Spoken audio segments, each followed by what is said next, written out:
Welcome to She, They, Us, a podcast about making room in housing for women and gender diverse people.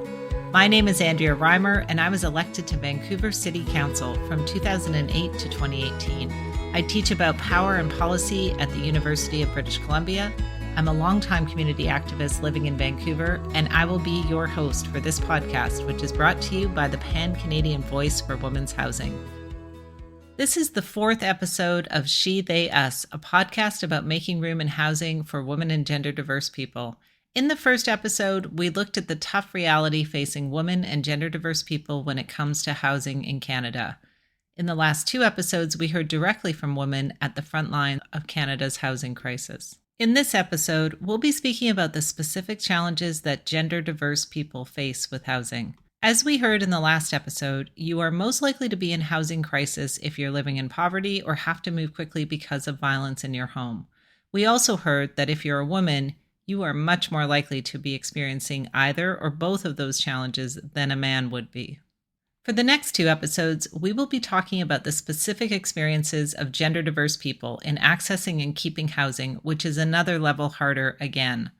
In the case of pay, for example, there are not even regular statistics captured in Canada on the pay gap between gender diverse people and others. But point-in-time surveys, including the January 2023 study on housing need and homelessness amongst gender diverse people done by the Women's National Housing and Homelessness Network, paint a stark picture. 84% of gender diverse participants in the study didn't have full or part-time employment, and 84% of the participants in the study identified as being a survivor of trauma and abuse. When I was preparing for this episode, I realized that as a woman with a lot of direct experience with poverty, violence, and thus housing precarity and homelessness, I felt comfortable providing some commentary about those experiences in the previous episodes. While I do have a trans kid and have seen the challenges they've faced firsthand, it's not the same as direct experience. So for the next two episodes, you'll be hearing less of me and more of our guests, including Aaron Munro, who I will turn it over to now. My name is Aaron Munro. I live in downtown Eastside, Vancouver. I'm a registered clinical counselor who worked in the downtown Eastside for 20 years. I got interested in working in particular with trans and gender diverse and queer folks because of my own experience in the downtown Eastside. I transitioned a little over 20 years ago, and it was right around the time I first started working down there. And I remember being struck with feeling how unsafe the world can feel, particularly when you're in a place where you're trying to discover yourself and the world's trying to make sense of what you're trying to project out in the world. And that sense of not being safe dissipated pretty quickly. When I got down to the downtown East Side, I met folks who didn't have some of the class privileges that I had, or perhaps the race privilege that I have. And I was quickly struck by how fortunate I was and what unsafety can really look like, particularly the trans woman who I met. And so I was involved in a couple of initiatives, other than just doing work with folks as I went on my journey as a support worker and later as a leader down there. One was to open up queer, trans, and two-spirit specific housing for youth. And then later on, I assisted in opening up an adult housing project for trans women. And both those initiatives were really important to me. I think it's hard to explain how unsafe the world is when it's so unsafe outside for you and you've got nowhere to hide inside. For these reasons, homeless, trans, and gender diverse youth tend to be extremely hidden and difficult to find with support services. I asked Aaron how youth found the housing. Youth generally found us, honestly, often through their doctors. We took a lot of referrals from physicians who had kind of dedicated their lives to working with trans youth. And then some through service providers, and some youth found us through each other, which is always amazing too. So some of the youth actually knew each other when they came into the program. We did do some third-party research on it that might be interesting. I think it was at around the 2-year mark. So this program accepted folks, the LGBTQ2S across the spectrum. But you had to be homeless for at least 6 months in order to meet the way that we were funded. At the end of that 2-year mark, 59% were Indigenous and 69% were trans. So if you look at those letters again, lesbian, gay, bi, like these were not the kids that were being referred. We took everybody who was referred. When I later went on to help influence opening up adult housing for trans folks, we just made sure that we fixed the mandate. So the mandate for that program is 50% BIPOC, because we knew who's outside, and that when we started taking referrals and for that program, it matched those numbers. So again, what we're looking at is where are the intersections that are causing people who maybe even as trans movements get greater and greater and more apt at meeting some of the challenges and barriers that are out there. We also know that there's still some people being left out of that movement. Aaron has really captured the challenge of intersectional identities that we spoke about in our last episode. If it's hard for policymakers to understand that there are many kinds of women who have many different experiences in the world, you can imagine that they also aren't thinking about the same being true for trans and gender diverse people. This is a great time to bring Avery in. We met Avery at the end of the last episode. Avery exemplifies intersectional identity. You can't see them on a podcast, so I asked them if they could describe how someone who met with them on the street might see them. Yeah, so my name is Avery Shannon. My pronouns are they, them. I am a queer, trans, non-binary, person of color settler, and I am a youth adopted out of foster care and am multiply disabled, including being autistic and a wheelchair user. I am primarily an activist, far too often behind a megaphone. And I say far too often because I wish the world didn't have so many issues to be worked on. I've advocated in mainly Indigenous sovereignty and climate justice, alongside queer and trans rights, disability justice, sex workers' rights. And I'm living on the unceded lands of the Musqueam, Squamish, and Tsleil-Waututh peoples in Hastings Sunrise, where I share a basement suite with a roommate. I asked Avery if they could tell me a bit about their housing journey. Yeah, I moved out of my parents' place when I was 16. I just wasn't doing well there, and I also knew that my relationships with my parents would drastically improve if I did so. I moved very spontaneously.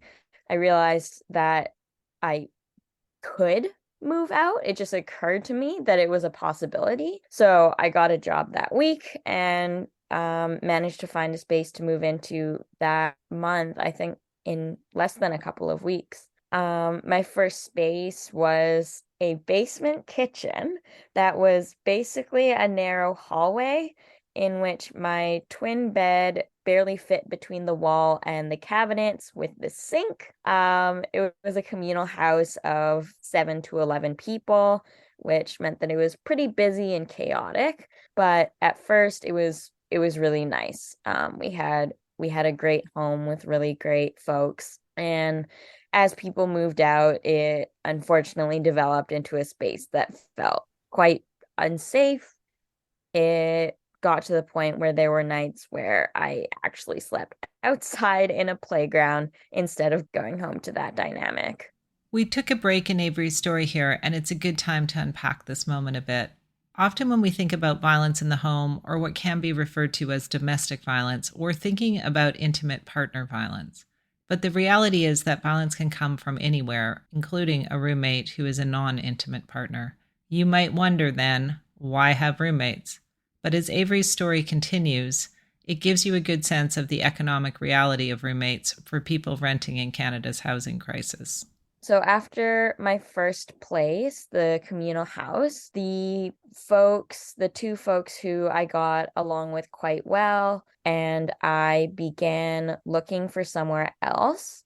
We managed to find the basement suite that I'm currently in, where I moved out of after about a year, and I then based myself and my stuff rather out of my parents' home, but was living in a gravel field on Burnaby Mountain, which is a suburb next to Vancouver, where there was an Indigenous front line to stop the Trans Mountain Pipeline expansion. So I was pretty much living in a tent under a larger pop-up tent, helping to run the blockades on the front line. So I was there for almost a year. And then after that, I moved into a basement suite that was also in East Vancouver, also in Hastings Sunrise, for folks who are aware of the area closer to the PNE, and was there with a really great roommate who is now my chosen sister. I was scouring because it wasn't the greatest basement suite. It did the job. It was close enough to transit. It was a space to live in. The rent was cheap, but it wasn't my ideal place. My ideal place was where I had been living right after the communal house.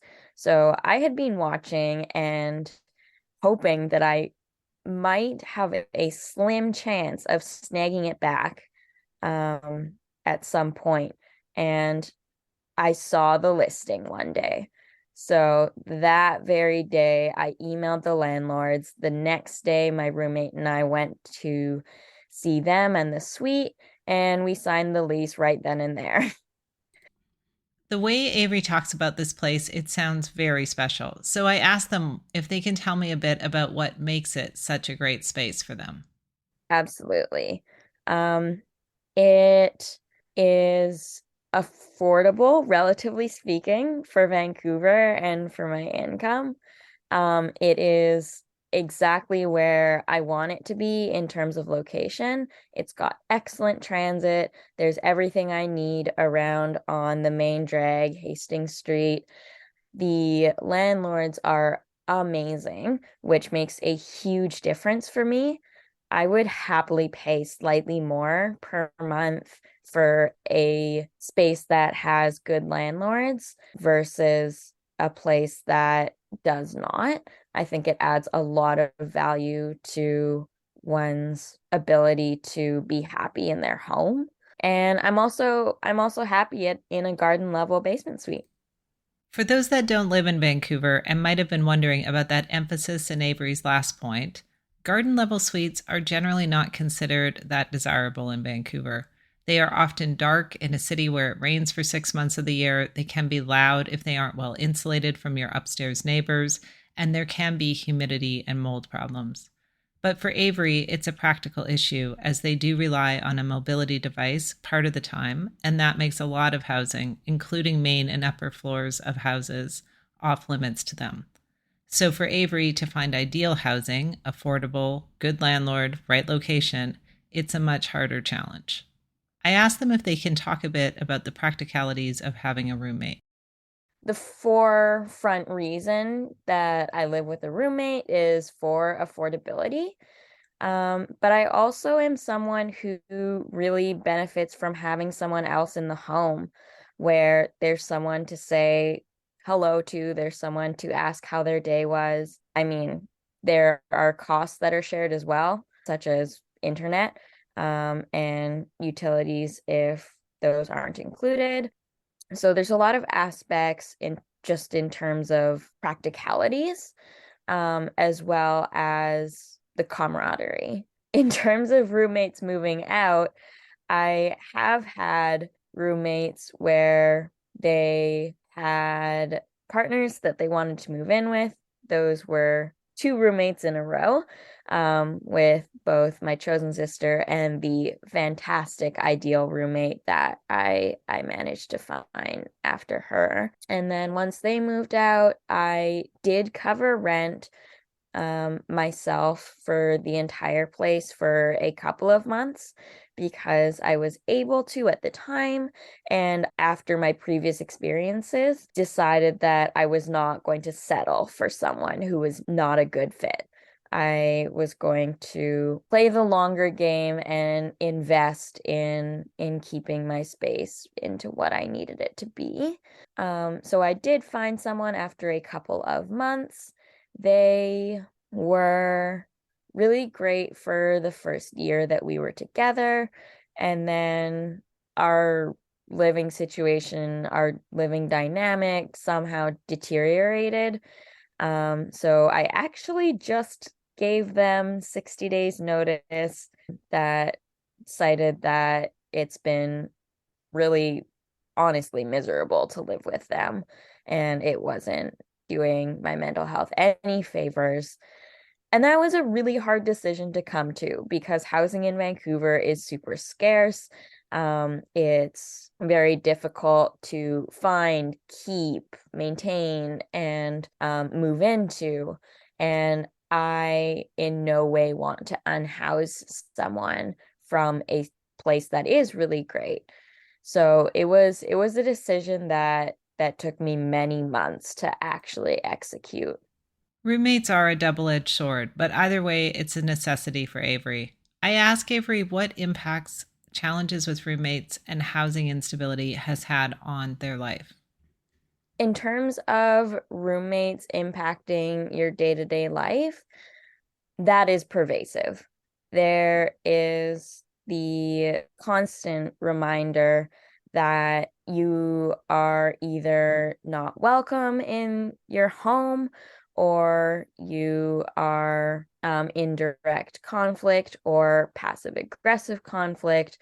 And for that to be where you call home, especially in COVID, when so many of us are working from home as well, it truly does affect how you carry yourself throughout the day. If you start your day with hostile exchanges between your roommate, as I have had, that is how your day begins. It's how your day has been started and the tone that has been set. In terms of housing being unstable, there is always the chance that as a tenant, especially in Vancouver, you may not have your home in, say, 2 months.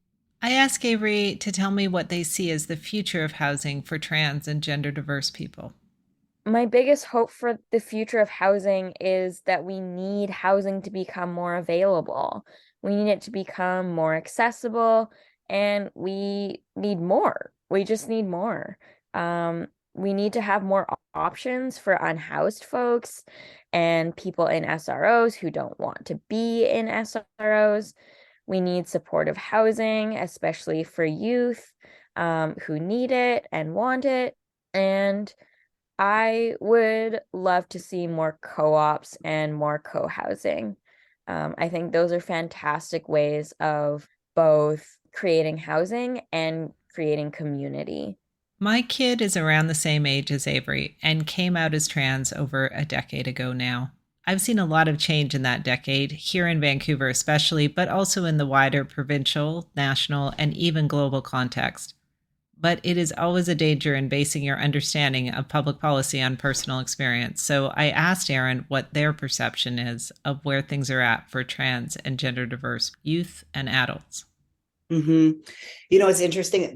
The world, well, particularly, I don't want to say the world is getting safer for trans people or two-spirit folks, because I don't think that's entirely true. But in the context of British Columbia, a lot of really important work has been done for access to healthcare, gender-affirming care that's appropriate and respectful. There's been a lot of work in a very short period of time. And along with that, there's been an increase in social acceptance of understanding that trans people even exist, or that two-spirit is a thing.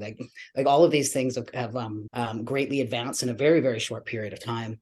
Unfortunately, what some of the research is telling us is because queer, trans, and two-spirit youth are coming out sooner, they're unfortunately ending up homeless at younger ages. So the reality is even if the general public has a greater understanding, for that individual youth in that home where it's not safe, that might not be true. And we have to face facts. We live in a society where transphobia and homophobia are still strong enough to make parents hate their children, and that's a big statement.